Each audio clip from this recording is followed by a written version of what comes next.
me lovers, alright, how you doing? Welcome to today's video, and I am going to talk about habits that you can have to be a better plant parent in 2026. As tradition, a new year brings in new resolutions that we break within a week and throw them straight in the bin. However, I have some simple plant resolutions that you can definitely stick to throughout of 2026, which you'll thank me for by the end of the year, ones that will make you just a better plant parent in general. First up is watering on a schedule. Now, if you water on a schedule because a certain thing is told you, or you just think, I'm going to do this once a week, I want you to stop. A plant needs a water when it tells you it needs water. You can have an approximation of how often a plant needs watering, but we really need to be listening to our plants when they need a water. So put in the bake a cake watering test to light when knowing when to water. So that's whether you're sticking your finger right in, pulling it out. If it's covered in soil, do not water. If it's dry as a bone, water your plant. Another way I've liked recently is if your plant is fully dried out, if you scrunch the pot, it will sound like crisps. It will sound really, really crunchy and scrunchy. We want our plants to be like that first before we water. Another way of knowing your soil is dry, it will come away from the pot. It will look like it's shrunk as well. So you can physically see pots coming away from the side of the rim. Or by weight, picking up your plant, if it feels light like a feather, give it a water. If it feels really heavy, it's probably still full of water, and make sure you don't water it that way. It's a good one to do and practice to be a better plant parent, because once you have hacked watering your plants by when they tell you, your life will change. Your plant parenting skills will change. Everything will be so much better, I promise you. Now, my second resolution for 2026, and I understand that this may not be applicable for everyone for financial reasons, but I'm going to say invest into grow lights. Your plants will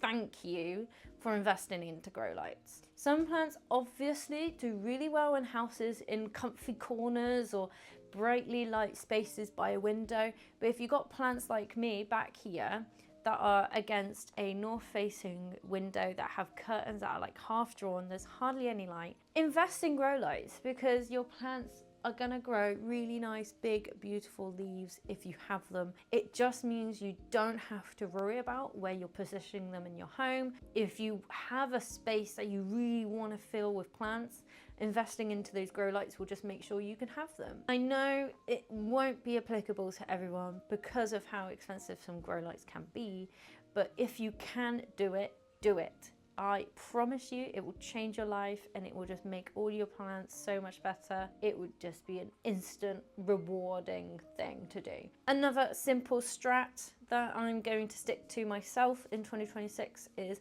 buying plants that I actually really want. Sometimes, admittedly, I buy a plant because I work in a plant shop and I see it and I kind of just want to go, that's a really cool plant, I want that. Trying to get out of that mentality and stick to buying plants you actually want for 2026 is going to squish down your stress and anxiety of looking after plants, because your collection shouldn't grow as quickly in that way. So you'll be able to focus your attention on those plants that you really, really, really love. Another thing you can do in 2026 to be a better plant parent, and you can stick to, is investing in predatory mites.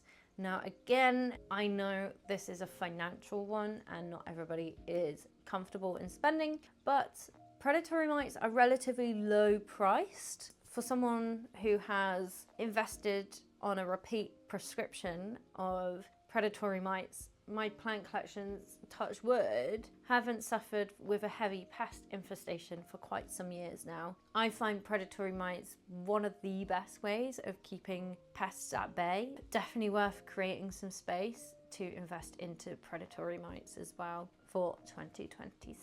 Another thing you should do in 2026, which is a great way to make new friends, is attending plant swaps. Now, I attended one plant swap last year, and I know I want to try and attend more, because it's just so lovely meeting people alike, speaking to people alike, being able to swap some of the plants that you've fallen out with some plants that you have fallen in love with. So definitely one to get into for this year. Wherever you can make it, attend them. And if another plant swap puts on more swaps, you will see me there. So that is my quick 2026 resolutions that you can stick to make yourself a better plant parent for this year coming. If you want to know when to repot your plants, you can watch that video there.